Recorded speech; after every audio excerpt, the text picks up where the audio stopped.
Me chamo Jossana Gineon, é um prazer ter você aqui no canal Vem Brilhar. E eu estou aqui para mais uma reflexão do dia de hoje, nesse dia tão especial, com uma reflexão especial de Natal. E vamos para a reflexão, então eu fiz um apanhado do que eu senti mais forte no meu coração para estar aqui dividindo com você. Isaías capítulo 9, versículo 6, diz assim: porque um menino nos nasceu e um filho se nos deu. O principado está sobre seus ombros e será chamado seu nome: Maravilhoso, Conselheiro, Deus Forte, Pai da Eternidade e Príncipe da Paz. É lógico que está falando de Jesus, para a gente ficar simples agora entender que está falando de Jesus. Só que às vezes a gente pensa num Jesus só fofinho, só um bebezinho tão lindo, tão meigo. E de fato, ele passou por essa fase de bebê, um bebê agradável, fofinho, tudo bem. Mas não deixa de ser Deus. E eu fiquei pensando nessa palavra, um filho se nos deu.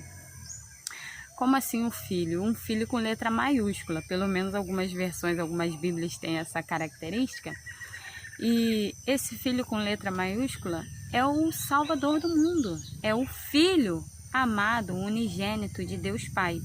Aquele filho que está escrito em João 3,16, porque Deus amou o mundo de tal maneira que deu o seu Filho unigênito para que todo aquele que nele crê não pereça, mas tenha vida eterna. É desse filho que a gente está falando, e é também o mesmo filho que diz lá em João, agora não me lembro a referência, que diz: quem tem o filho tem a vida. Então, como comemorar o Natal sem o filho com letra maiúscula? É só por ele mesmo que temos a verdadeira vida. E agora vamos para Mateus 1:21, onde diz: e dará à luz a um filho, e chamarás o seu nome Jesus, porque ele salvará o seu povo de seus pecados. Então a gente viu em Isaías uma promessa, e aqui também em Mateus ainda como uma promessa, mas uma promessa muito próxima de estar acontecendo. E Jesus significa exatamente isso, Salvador. Então isso é uma bênção de Deus, ter Jesus como nosso Salvador. Uma curiosidade nesse especial de Natal que eu quero trazer para você você sabia que a mãe e o pai, os pais terrenos de Jesus, eram pobres? Pobres, Jossana? Eram. Deus não escolheu uma pessoa rica, cheia de bens, para que fosse o lar do Salvador Jesus. Então você note por aí que Jesus sabe o que é pobreza. Muitas vezes ele entende a sua dor, não só porque ele é onisciente, mas por experiência própria. E isso a gente confere na passagem que está em Lucas 2:24, onde fala que deram de oferta, segundo o disposto na lei do Senhor, um par de rolas ou 2 pombinhos. Na verdade, quando a mulher tinha um filho, ela teria que ficar 7 dias para a purificação, já que ela era considerada imunda depois desse ato, de gerar. Lembrando ali por causa de Eva, que o pecado primeiro original veio por causa de Eva, então isso é uma memória de que a mulher em si, ela, nas suas gerações, ela não fica limpa, ela tem que se purificar. Enfim, isso é um detalhe.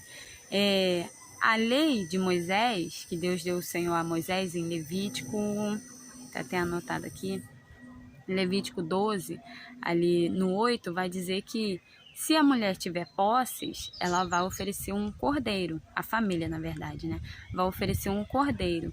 Mas se as suas posses não chegarem a ser suficiente para um cordeiro, então ela vai poder oferecer 2 pombinhas ou 2 rolas, uma para o holocausto e uma para a purificação.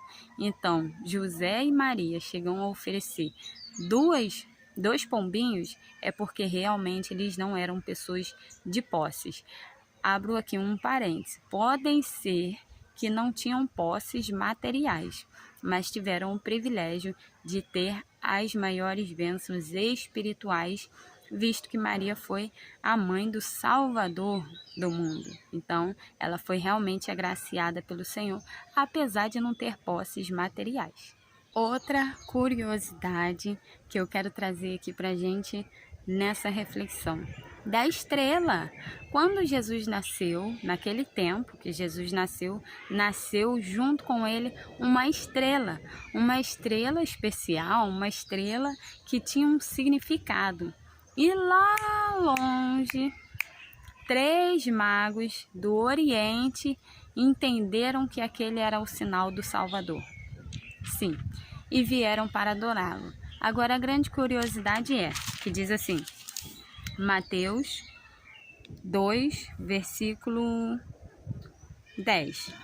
Quando viram a estrela, regozijaram-se sobremaneira com muita alegria, com grande gozo.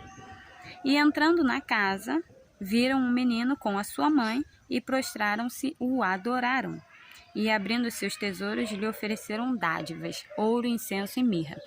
A gente fica confuso quando vê histórias assim, muito superficiais, que não tem base nem fundamento, colocando ali os 3 reis magos na cena do nascimento de Jesus. Só que isso não aconteceu, isso não está na Bíblia.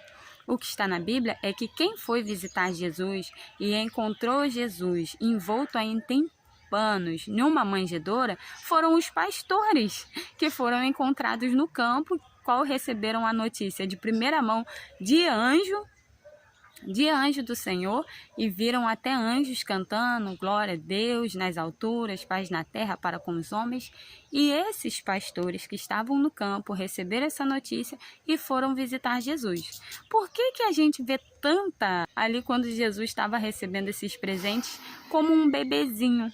Só que isso não aconteceu. Quem foi visitar eles foram os pastores do campo. E aí eu não marquei, que a referência deveria ter marcado, né? Não está em Mateus, isso eu posso dizer. Está em Lucas. Mas os pastores, eles viram a estrela e até eles atravessar o Oriente e chegar lá em Belém, que foi o local do nascimento, e inquirir do rei Herodes aonde que está o rei, né?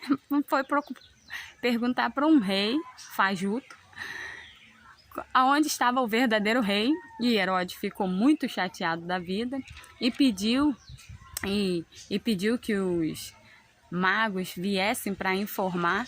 Depois os magos receberam revelação em sonho que não era para voltar para Herodes, foram por outro caminho, e depois Herodes manda matar todos os meninos de 2 anos para baixo. Significa dizer que por volta de 2 anos Jesus já tinha quando os magos foram presentear eles. E quando fala que no versículo 11, e entrando na casa, ouviram e adoraram e deram presente, não está falando que foi no estábulo onde ele nasceu, tá? Então não tem como ser ali no estábulo por conta de todo o tempo que demanda. Enfim, eu não sei como é a gente ficar superficial e engole muitas vezes que os 3 reis magos estavam oferecendo Jesus os presentes ali no ato do nascimento, praticamente, né?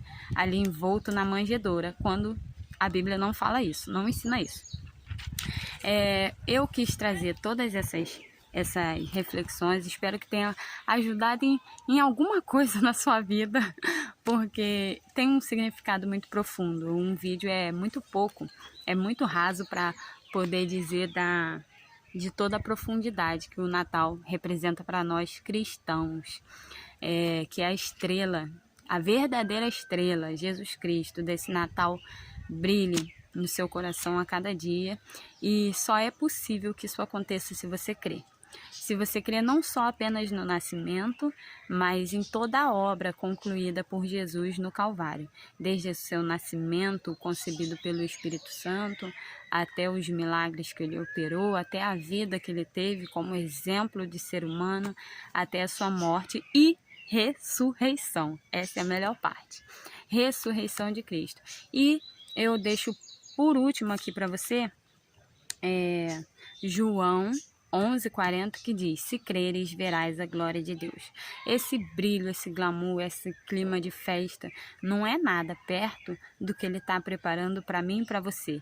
Eu acredito que no céu será um eterno clima de Natal. Então, só será possível se você crer. E se creres, verás a glória de Deus. Gostou desse vídeo? Curte, comenta e compartilha. Deixa pelo menos um like aqui. E me ajude nessa missão de levar brilho à vida das pessoas através da palavra do Senhor. Um beijo no seu coração. Até o próximo vídeo. E você, vem brilhar?